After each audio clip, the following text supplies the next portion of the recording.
All right, good morning, everybody. Eric and Jenna here at driverlineup.com, world's luckiest steering wheel holders, and Remy, who's upset. Everybody's kind of upset right now. Not a good morning. Okay, so we're going to talk about repowers here shortly, but repowers, we'll talk about why, or what generally dictates a reason why we would take a repower out. But I'll talk about that in a minute. First of all, I just want to tell you that the truck got hit this morning. No substantial damage or anything like that. I can't help you. There were almost two, what is that sticker here? It's the stupid sticker for the place. There were almost two brawls that broke out at the check-in.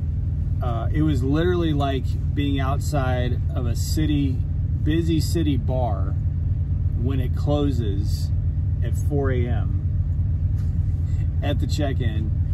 And right now we are at the front of a line of about 60 trucks, all of whom are pissed off. So is that an accurate overview before we get into the guts? Oh yeah, that's incredibly accurate.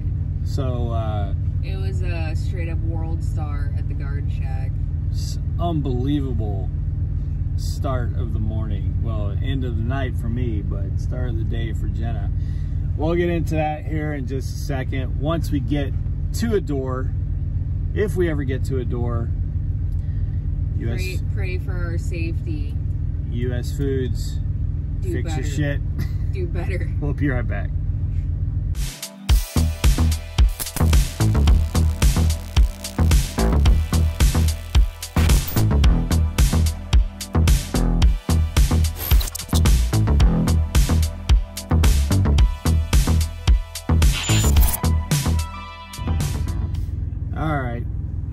Make matters worse, is the first day that I've worn this hoodie ever. And trailer doors got grease all over it. And also, to make matters worse, something else we've discovered since we did the first part of this video is that the 90, this is a two-stop, the 90 closes at noon. So we're probably not going to be able to finish this load today. Oh, hang on a second. Do we need to go to the office there or don't need? No, just put the bills in there and then, yeah. And then you're gonna call us? Yeah. Thank you. This prime driver who, like, they gave Jenna pretty specific directions. They gave this prime driver over here pretty specific directions, and this prime driver right here, who almost ran over Jenna, apparently didn't. Yeah, apparently he, I don't know, he just missed a lot of information. So anyway, what a cluster this morning, you guys. So our appointment's for 0600. And I knew when we took this repower. He's screwed. He can't open his doors now because he didn't listen. Well, yeah, this prime driver we got. He's got it now because I got back there. Yeah. So anyway, I knew on this repower that with two US Foods, and I don't know. Now I don't want to. I'm not trying to. US Foods is our customer. But it is never an easy experience. It's not user-friendly. US Foods. Do better. Okay, here's what I'll say for US Foods. You guys have very friendly people. Like, generally speaking, I don't know about Capstone, but that's not US Foods. Generally speaking, US Foods people are pretty friendly. The logistics of these places is, I mean, you guys need to do some work. So our appointment was for 0600 here, and I got here at 4:30 this morning. Oh, it's your light. I got here at 4:30 this morning, and I was parked way over on the side, and I walked to the gate, and the lady said, open the gate until 5 o'clock. So you come to the gate, you know, you'll see drivers come to the gate at 5 o'clock. So I said, should I go get in line? Because I could see some trucks lining up. And she said, yeah, go get in line. So that's what I was told to do. And that there was another prime driver who was right in front of us. He was told the same thing, get in line. So we did. Well, I was up there talking with him, and at about 5:15-ish, this guy in a beat up Volvo. There's 2 Volvo drivers that we with this morning. So there's all these parking spots for overnight parking, and then all of us were in line in front of all those parking spots because you had to curve around. It's kind of hard to explain. So I think an extremely tight rest area where once people start bonus parking, like one of those PA rest areas, you know, where you just have. So these trucks that are in these parking spots, they couldn't get out because we were all in front of them in line, which is what we were told to do. Well, this guy comes barreling down between the line of trucks and the front end of all the trucks that are in these parking spots. Which is not enough room. It is not enough room. No, not anywhere remotely close to enough room. It's enough room that, I won't say the carrier, but everybody cracks jokes on them because, like, if there's that one last open area at a truck stop and they think that they could park there, it's enough room to think you can get through, but if you're an experienced driver, you would know you cannot get through. I don't know how anyone thought they could get through. So I'm sitting there talking with this other prime driver at his truck, and I see this guy coming straight down towards us. And it was so obvious that when he got up next to the end of our trailer that his mirror was absolutely going to cream our mirror. Like, it couldn't have been more obvious. Well, he wasn't watching that side. He was watching this side to make sure that he didn't take the bumper off of trucks that were parked the other way. And I literally stepped out in front of, probably, I don't know, well, probably about 100 feet, 150 feet, because I was a 75-foot truck that I was talking to, and then my truck, and in his headlights, I'm like waving my hands to like effing stop, dude, because it was obvious he was going to hit the mirror, and he didn't stop. Like, he just kept going and just whacked the hell out of the mirror. It bent it pushed the mirror forward, and I'm running back, and he jumps. I'm like, dude, you just hit my truck. He jumps out and he tries to fist bump me. Like, I'm yelling at him like, dude, what the hell is wrong with you? How did you not see that you were gonna hit my truck? It's good, it's good. Yeah, it's no, it's good. He was a Russian guy. It's good. He has a safety vest on as his shirt, and it's not buttoned up either. Like, it's just like his bare chest is out of the safety vest. Very Hasselhoff-esque. Yeah, his hair is like coming out from all long hair coming out in all these different directions. I'm like, what the hell is this that we're dealing with here? Well, and I'm asleep in the back, and I just hear what sounds like our door closed or something, which is him clocking the mirror, and then Remy is absolutely losing he starts doing mind. this wacky wavy inflatable man hand movements. And so they give us a sticker. She has her sticker right here. They give us a sticker for. But he had a used one. He had one from like weeks ago. I have a sticker. You have to. Yeah. We're like, dude, we're all in line. Like, what do you think this is? We're all in line here. No, I already have a sticker. I have a sticker. I have a door. U.S. Foods. He said he has an 0500 appointment. There are no 0500 appointments. They're all 0600 appointments. So the guy was just like hauling ass down, trying to cut in front of everybody in line to use his old sticker to try and get through the gate before everybody else. But that was only the beginning of it all. So Eric sends me up because it's impossible to move the truck. Yeah, so, well, what happened is so he's like pushing, now he's jammed in there, he's pushing, so me and the other prime driver have to move so that he can move. So we go around the other trucks that are in line. So now we look like the asses. Now it looks like the prime trucks are trying to cut to the front of the line. So we get out of his Remy. But stop. You guys only moved to avoid him hitting more trucks because you had to move. Yeah, now there are a couple of the drivers in front of us they saw him hit my truck, which there's no damage, by the way, that I can see. It's some scuffs I'll be able to, I think, buff out. Yeah. So anyway, so now the two prime trucks are blocking the whole way to the front of the gate, So everybody's up at the checkpoint. That guy who hits me, like, you know, breaks into the security gate, and he jumps out of the truck just yelling at the security guard. So the security guard and this guy are like about to like literally about to come down to fist, you know. And then this other Russian dude is just ripping on us two prime drivers because he didn't understand that they're not letting any of us in. And he Why are you primes blocking the gate? Prime drivers are blocking the gate. No trucks can get in. It's like, they're not letting any of us in, dude. So this other prime driver is about to throw down with this Russian guy. So we're like, this guard shack is just utter chaos.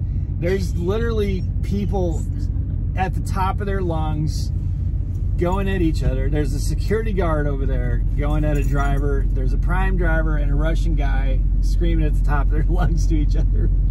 And everybody else who walks up is like just showing up going, what is going on here? So all of that, finally the security guard, Jenna, like, gets everything cooled down. The security guard gets everything cooled down. And then about 75 trucks all have 6 o'clock appointments. And we're all jammed into the, like, just jammed. I can't even describe. It's just well, imagine 75 trucks bottlenecked to a gate. It's because the 75 trucks bottlenecked to the gate to get in for their 6 a.m. appointment is the logistical equivalent of telling everybody to line up for Black Friday doorbuster deals. Yeah, that's literally how they're running the front gate here today. And us two prime trucks were at the front of it all.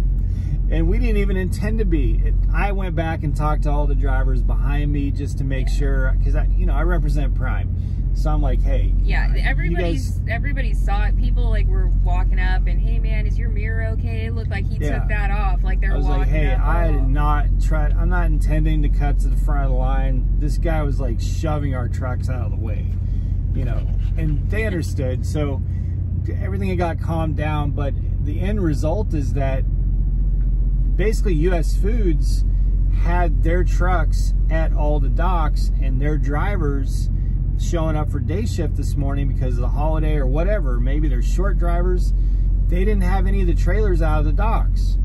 So they couldn't bring all the OTR freight into the docks because all the local US Foods trucks were still at docks. So you have that many trucks with 6 o'clock appointments. You're supposed to be checking them in at 5 in the morning. We didn't get through the gate until like 7:30.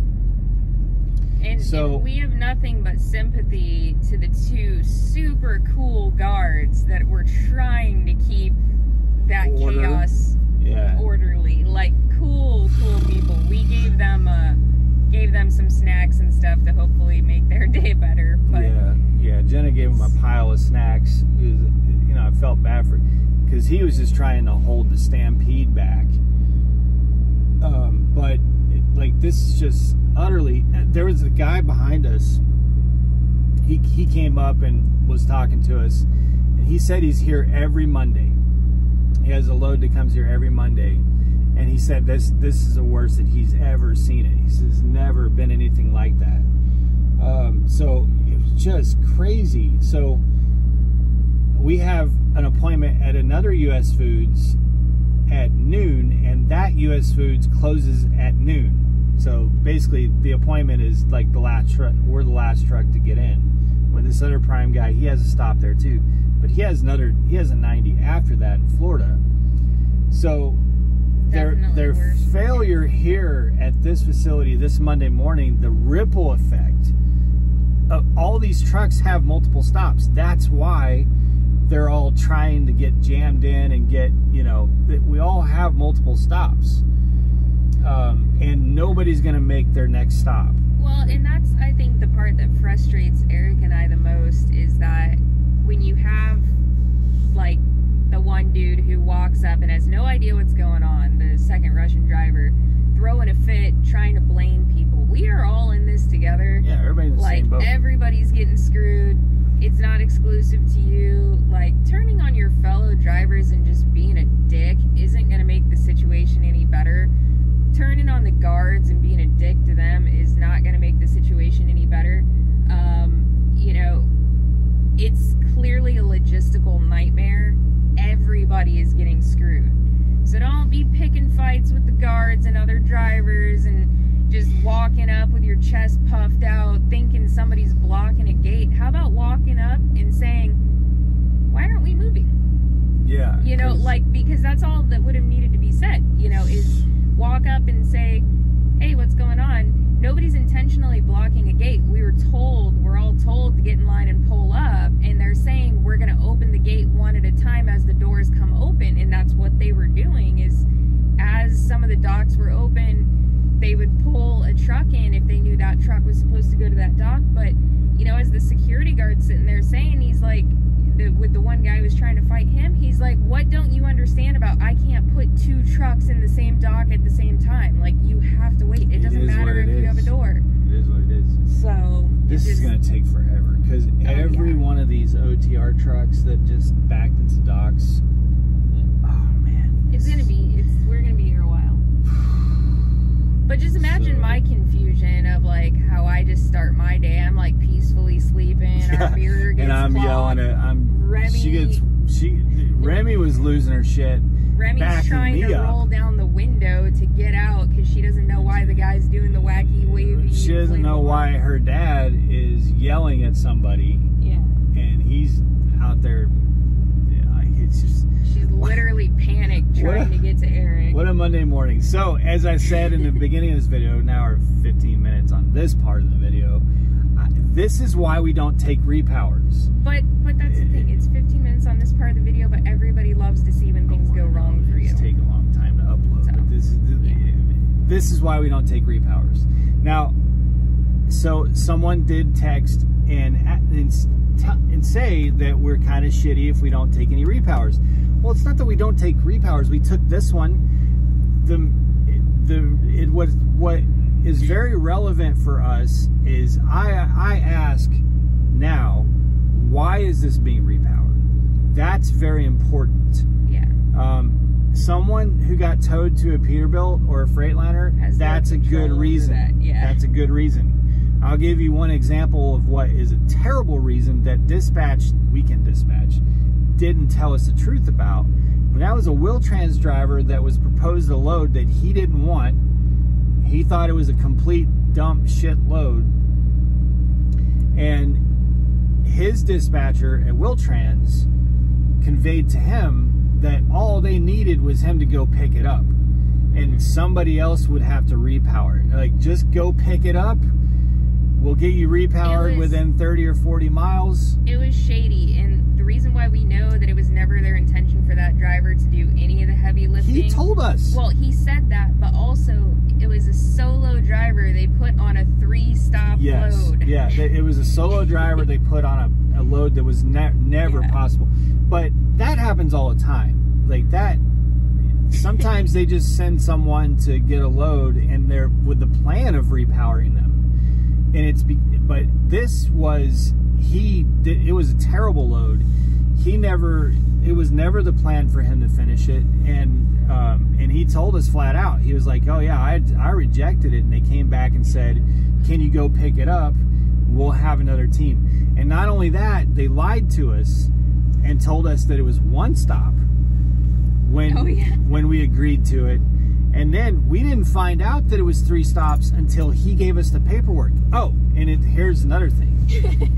He picked it up late, meaning that all 3 stops were impossible, even for a team. And so the first stop, oh, so when I agreed to this, I told night dispatch, I said, we haven't slept. It's been a, you know, really tough. We had run another repower before that. yeah. We picked up a repower that was impossible. It was going to Walmart. It was going to be late. I had just convinced that Walmart to take it as a drop and hook. Sales was not communicating with Walmart. They weren't communicating with us. It was just like, good luck, you know. So so he says, I don't remember who it was, someone covering weekend says, if you could repower this load, you'll have plenty of time. It only has to go 120 miles. You've got like 3 or 4 hours to do that. Well, when we get the paperwork, we realize that there's not 3 or 4 hours. It's already late to that one, and there's 2 more after it. So the time it's that things like that of the 3 or 4 hours would have been the third stop, because like the pickup, the second, the third, and the fourth stop. So he wasn't, I don't know if he was intentionally being deceitful or if he just didn't realize it was multiple stops, but he picked the third and line stop. There was another instance where a driver had intentionally, I think, slept in or spent too much time at a truck stop, and so we repowered his load. It's not that he didn't have the hours, it's that he was something weird. He told us he screwed up because he said that he overslept. Once he realized it needed to get repowered, he stopped and took his break and did laundry and took a shower because it wasn't his problem anymore. That's right.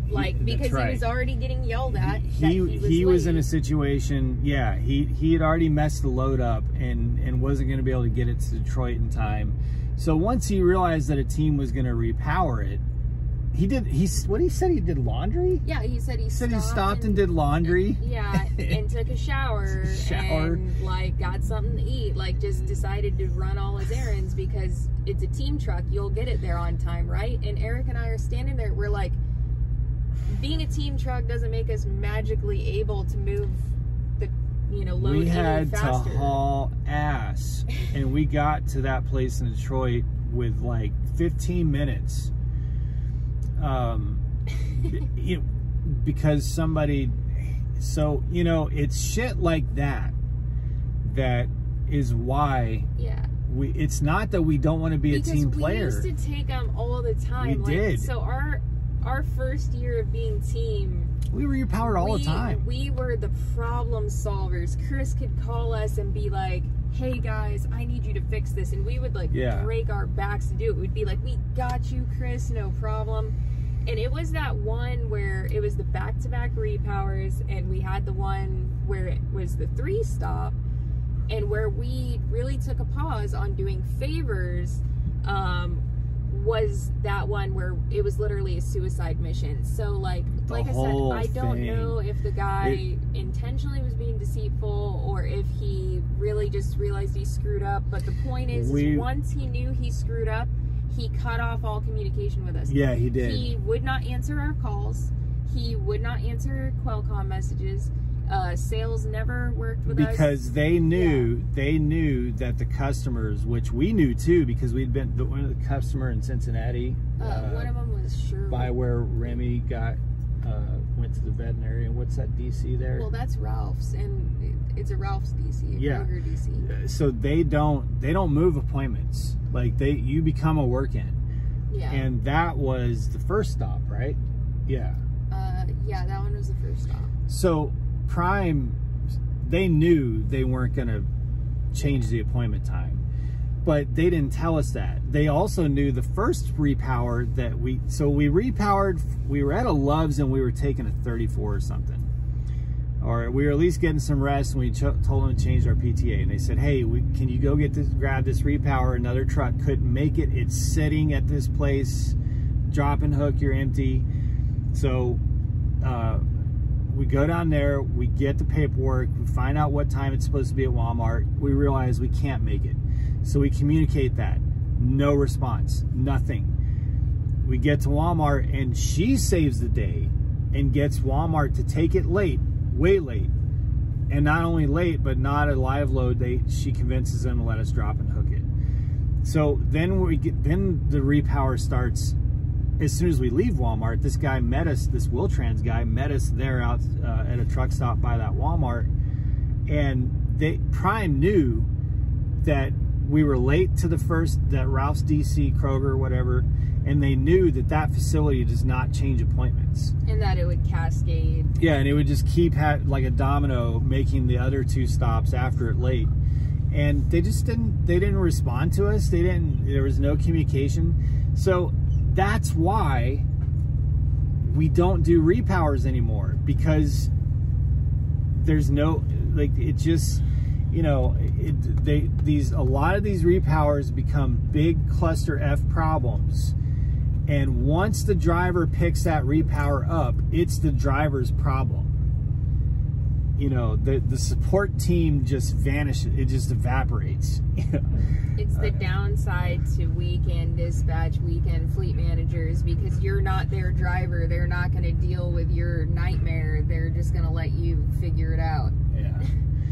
So anyway, and here we are on a repower, which paid really well. It went really well on the other end. The driver was towed, so it was for the right reason, but I just knew with the 2 U.S. food customers. Well, and the cutest part is the guy that you picked it up from was like, well, I did the worst part. I picked it up. And Eric was like, we'll see about that. I said, we'll see. You do realize it's 2 U.S. foods, right? Right. So anyway, chaos. And we were on Discord this morning, and like everybody's having these problems this morning. Someone got struck by lightning. Yeah, someone got struck by lightning. Yeah. Crazy. Those of you sitting in orientation in Springfield right now, Dreadnought? No. Deadhead? Dickie Dickerson. We know a couple people that are in orientation in Springfield. This is what you get to look forward to. Really? It's all part of the show. Anyway, that's our update today. I'm about to get some sleep. You guys be safe. Make good decisions on repowers. And as always, drive to thrive. We'll talk to you soon.